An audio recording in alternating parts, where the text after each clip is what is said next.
When I was in elementary school, I had met a girl who lived down the street from my grandparents' house. Let's call her Ashley. Whenever I went to my grandparents' place, I always felt a bit lonely because I didn't know anyone my age out there, so I had taken it upon myself to introduce myself. Ashley and I quickly became really good friends. In grade 9, I had introduced her to one of my best friends from school. Let's call her Morgan.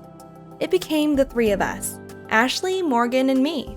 Ashley had an older brother named Paul who was about 19 to 20 years old at the time, while I was only 14. Whenever Morgan and I went over to Ashley's house, Paul would always take it upon himself to talk to us, even though I know he and his sister never got along and would avoid each other for the most part. He started to text me, and he would ask me when the next time I was going to come over was. I didn't think much of it at the time. I knew someone his age shouldn't have been so friendly with someone my age, but I was happy to have the attention from an older guy. A few times when Morgan and I went over to Ashley's house, Paul would try to get us to drink alcohol. I wasn't particularly comfortable with that, so I never drank enough, but Morgan did.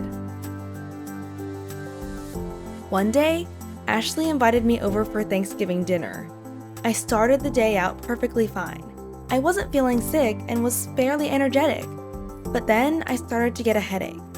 Headaches weren't very uncommon for me since I always get them around seasonal changes.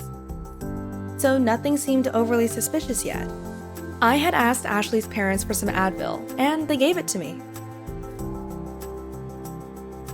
Usually, Advil always worked, and the headache would be gone in a number of minutes, but this time it didn't go away, and instead grew into a migraine. I started to feel really tired, and I was losing my coordination, so I decided to excuse myself and went up to Ashley's bedroom to lay down and take a nap, hoping that would help. I closed my eyes, and I started to fall asleep, but I wasn't fully asleep yet. The door had opened, and I had opened my eyes slightly to see who it was. It was Paul. Paul walked into the bedroom and sat right next to me on the bed. I had thought this was kind of weird, so I asked him what he was doing there. He said, "Oh, I thought you were sleeping. I just came to check in on you." I responded with, "I'm trying to sleep."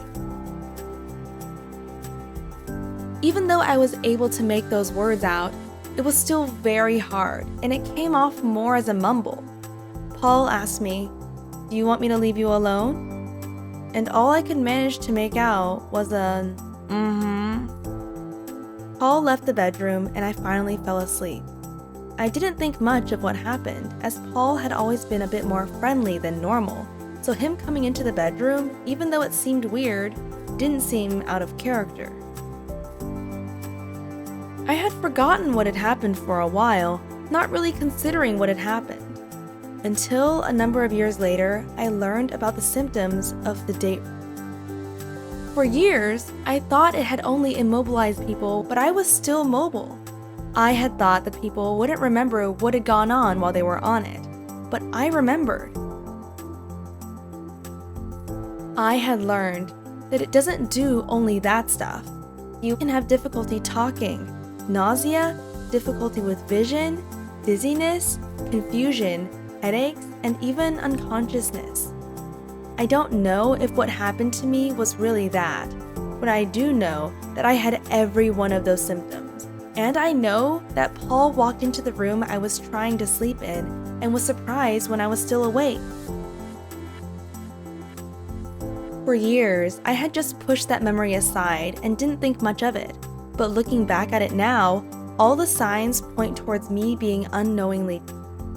And even though nothing had happened those moments that Paul did walk into the room while I was awake, it frightens me to think that something may have happened while I was unconscious. And it frightens me to think that after years of not ever thinking I was a victim of something like that I could have been. But what bothers me the most is that I don't actually know, and I'm uncertain about whether or not it happened. It could have simply been a matter of circumstances with my friend's older brother who was being a bit more friendly, or it could be exactly what I think it is. I have never told anyone about what I think happened, and I'm not too sure if I ever will. Half because saying it out loud to people will make it more real, and half because I'm scared to hear people tell me it was probably nothing. I'm sharing this story because I want people to be aware of the symptoms within themselves, so they can get themselves in a safer position before the drugs take its full effect. Let your friends know, call a family member, tell a bartender or security guard at the bar. Tell someone who can watch out for you.